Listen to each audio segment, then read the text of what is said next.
Les origines du Gille sont difficiles à déterminer avec précision.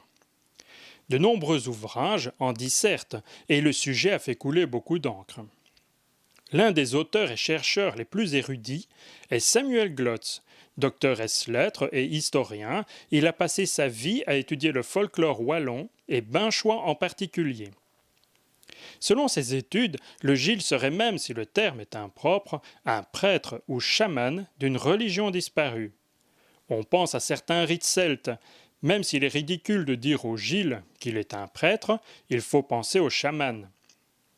Le Gille est un lointain cousin du Gille de la Commedia dell'arte. Son nom serait issu de cette période. Des troupes de théâtre ambulants italiennes, comme les Intronati, seraient venues dans nos régions au XVIe siècle. D'autres personnages de carnaval bien connus sont aussi issus de cette époque, comme les Pierrots et les Arlequins. Et la population locale se serait inspirée de ces personnages. C'est le théâtre français qui a ajouté le personnage de Gille à son répertoire. Comme nous le rappelle une peinture de Watteau, Gille est un doublon de Pierrot, un peu naïf et en quelque sorte le speaker de la pièce.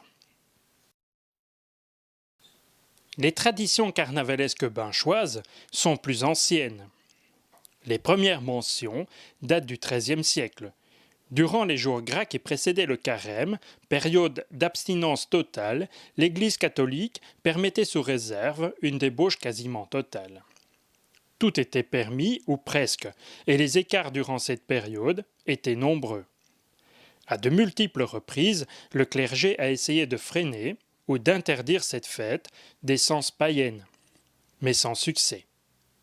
Cette fête traditionnelle est parvenue jusqu'à nous en suivant une longue et lente évolution.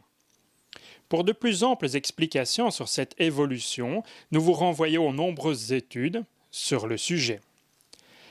Un DVD sur le sujet, expliquant les théories de Samuel Glotz par l'auteur lui-même, est disponible à l'Office du tourisme de Binche.